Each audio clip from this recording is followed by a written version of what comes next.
In the news tonight, His Majesty honors Jordan's Olympic gold medalist Ahmed Abu Ghosh and his coaches and receives top Tawjihi achievers during separate audiences at Al-Husayniya Palace in the presence of Queen Rania.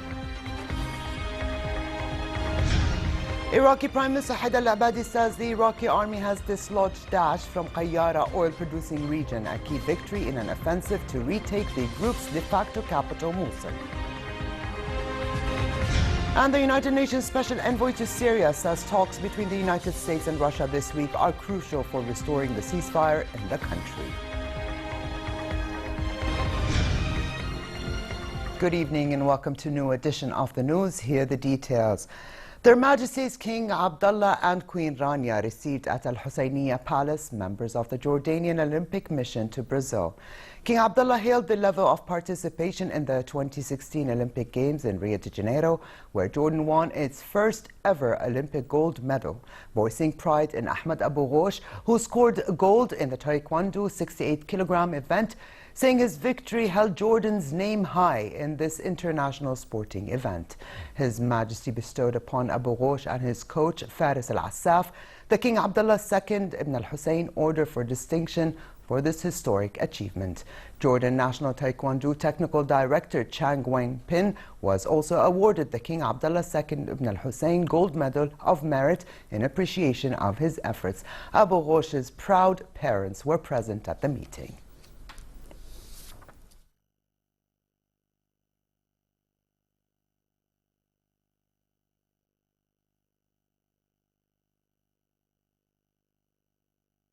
Separately, Their Majesties received outstanding students who obtained the highest scores in the General Secondary Certificate Exam Tawjihi and commended their achievements.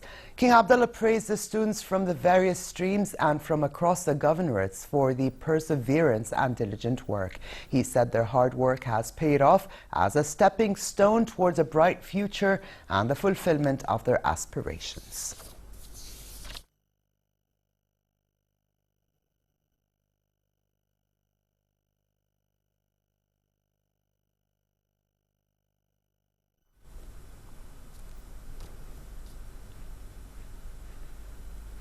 Prime Minister Hani al-Mulki arrived in Cairo on a two-day official visit during which he will co-chair with his Egyptian counterpart Sharif Ismail meetings of the Joint Jordanian-Egyptian Higher Committee, which convenes tomorrow. Members of the committee are to discuss means to forge closer bilateral cooperation, mainly in the economic and trade fields. A number of agreements and protocols, as well as executive programs for cooperation, will be signed on the sidelines of the meeting. Upon arrival in Cairo, Mulki was received by Egypt's Prime Minister Sharif Ismail, a number of ministers and officials, as well as Jordan's ambassador to Egypt.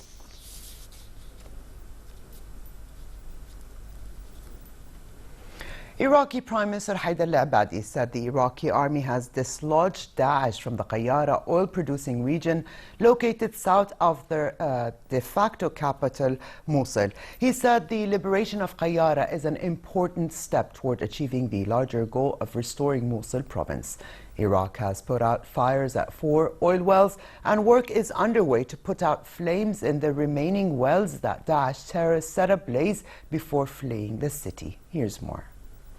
It gets darker earlier these days. In the northern Iraqi town of Qayyara, Islamic State abandoned the town a week ago, but not before setting fire to many of the oil wells here. The smoke billows into the sky, blotting out the sun. The smell of petrol overwhelming. They are suffocating us. The birds, the animals are black. The people are black. Gas rains down on us at night. With IS ousted from this desert settlement, Iraqi military trucks are bringing people back into their hometown. Getting life back to normal won't be easy. There's no electricity and temperatures reach 120 degrees Fahrenheit. Water is restored, but still no electricity, and the issue of the burning oil. They have to put them out because the smoke hurts us very much. But it's anyone's guess how long it'll take to put out the fires. In 1991, when Iraq torched hundreds of Kuwaiti wells, most fires burned for 2 months. But some wells weren't capped for nearly a year. Meanwhile, head of the U.S. Military Central Command said Iraq is on track to meet its objective of retaking the city of Mosul from Daesh later this year, should Prime Minister Haider al-Abadi choose to go forward as planned. And the U.S.-led coalition, in a move aimed at avoiding more clashes between Turkey and U.S.-backed Syrian fighters, is establishing communications channels to better coordinate in what it described as a crowded battle space, according to a statement this afternoon by the Pentagon. Pentagon spokesman Matthew Allen said the improved coordination of armed activities in northern Syria will seek to assure the safety of all forces. However, he added that in the interest of preserving operational security, coordination and deconfliction procedures would not be discussed in detail. Earlier, Kurdish military officials said a ceasefire between Turkey and the Kurdish-backed Jarablus Military Council, a group aligned with the Syrian Democratic Forces SDF, is in place. However, a commander in one of the Turkey-supported Syrian rebel groups that have clashed with the SDF allied groups south of Jarablus said there was no ceasefire, but that there has been a pause in the military operation. In Istanbul, Turkey's army chief also said there's no let-up in the offensive, which has been criticized by Washington for targeting U.S.-backed Kurdish fighters. The Turkish army's offensive began last week by capturing Jarablus from Daesh terrorists, but the army then advanced on areas controlled by Kurdish allied militias, which have U.S. support in battling the terrorist group. While Turkey says the offensive has a dual goal of driving away Daesh and preventing Kurdish forces extending their areas of control along the Turkish border, Washington says the offensive risks undermining the fight against Daesh, as the focus has been on Kurdish allied militias.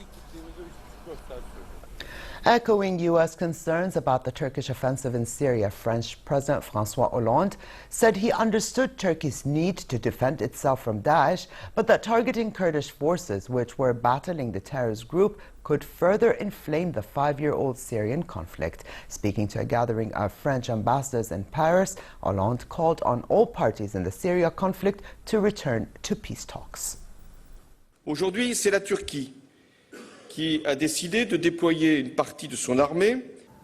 Today it is Turkey that has made the choice to deploy part of its army on Syrian territory to defend itself against Daesh, which can be perfectly understandable after the attacks this country has suffered, to control its border, which again can be understandable, but also to strike against the Kurds, who themselves are fighting the Islamic State with the coalition's support.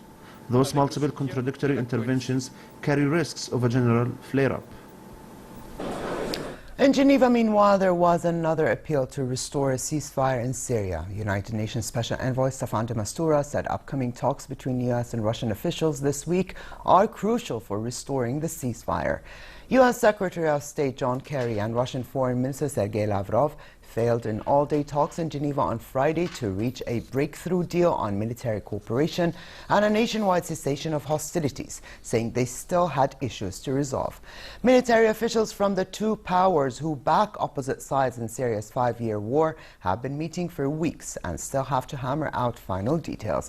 De Mistura's spokeswoman also repeated a call for a 48-hour humanitarian pause in the divided northern city of Aleppo to allow the safe delivery of supplies and medical evacuations. The Special Envoy greatly regrets the intensified fighting and the grave humanitarian situation. A political process and a political solution is the only way out of the crisis. Discussions between the Russian Federation and the United States this week are crucial to efforts to restore the cessation of hostilities. In Somalia, a car bomb claimed by a Shabab group killed 5 soldiers outside the president's palace in the capital Mogadishu and badly damaged 2 nearby hotels. Al-Shabaab said they were behind the attack in a message on a radio station they operate. In a separate incident late yesterday, the group attacked military bases housing government and African Union troops southwest of Mogadishu. A soldier and 2 of the group's fighters were killed in the attack. The death toll in Yemen's 18-month-old civil war stands at about 10,000, said the UN humanitarian coordinator, an increase from estimates of more than 6,000 cited by officials and aid workers. At a news conference in Sana'a, Jamie McGoldrick said the new figure, given as a minimum, was based on official information provided by medical facilities in Yemen. McGoldrick added that he believed the toll might be even higher, since some areas had no medical facilities. 3 million people have been displaced internally and externally as a result of the conflict, and about 200,000 have left the country seeking refuge. The UN official also spoke about the challenges in Yemen. I agree the figures we have are probably incomplete, because we take the numbers from functioning health services. And in some of these areas there are no functioning health services. People get killed or die and are actually buried before they're recorded. And we don't have a way of recording that, but we know the numbers are much higher, but we can't tell you by how much. The humanitarian challenges in this country are massive. They are in fact overwhelming. It's a tragedy that the people of this country are facing real difficulties in trying to make ends meet. American comedy actor Gene Wilder, star of Willy Wonka and the Chocolate Factory, Young of Frankenstein and Blazing Saddles, died at the age of 83 from complications of Alzheimer's disease. Wilder's best work included collaborations with director-writer Mel Brooks and actor-comedian Richard Pryor in hits Silver Streak and Stir Crazy. But his role in Willy Wonka and the Chocolate Factory earned him a Golden Globe nomination in 1971, and in 1970. It is that time of year in Spain for the annual La Tomatina festival, where thousands of revelers will hurl tomatoes at each other.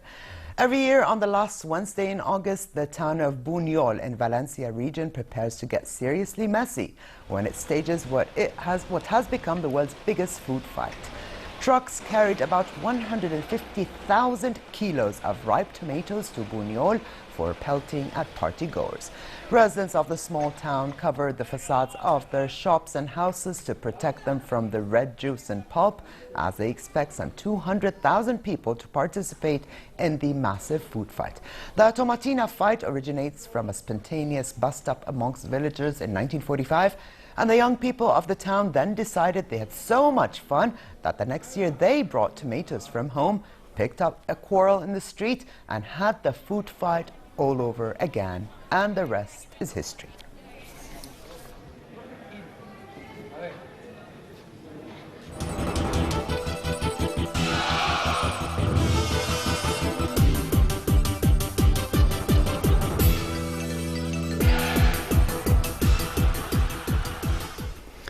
A high school soccer player produced an unusual goal that maybe even a professional cannot do. However, the memorable goal of Dylan Pritchett Etner from Columbine High School in Colorado was unfortunately disallowed, as the referee called it offside. But that didn't stop the fans from cheering and celebrating.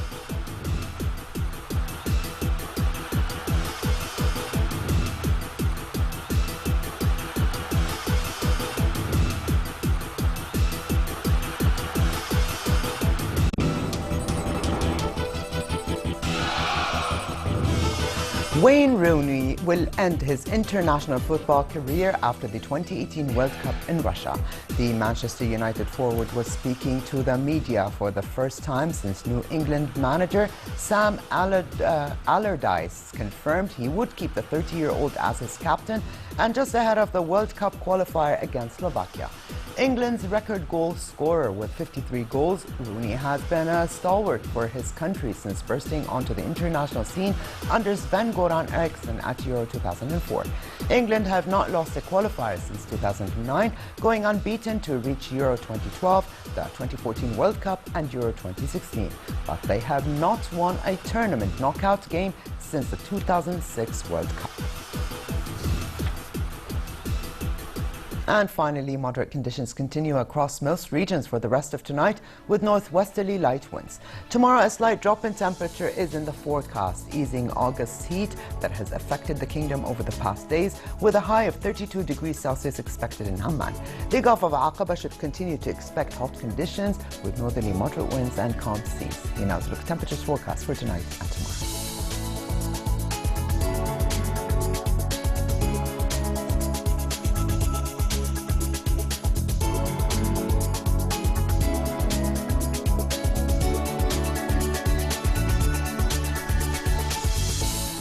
And to close, here's a reminder of the day's top stories. His Majesty honors Jordan's Olympic gold medalist Ahmed Abu Ghosh and his coaches and receives top Tawjihi achievers during separate audiences at Al Husseiniya Palace in the presence of Queen Rania. Iraqi Prime Minister Haider al-Abadi says the Iraqi army has dislodged Daesh from the Qayyara oil-producing region, a key victory in an offensive to retake the group's de facto capital, Mosul. And the United Nations Special Envoy to Syria says talks between the United States and Russia this week are crucial for the restoring a ceasefire in the country. And with this, we come to the end of this edition of the news. I'm Aliyah Khan. Thank you for joining us and have a good night.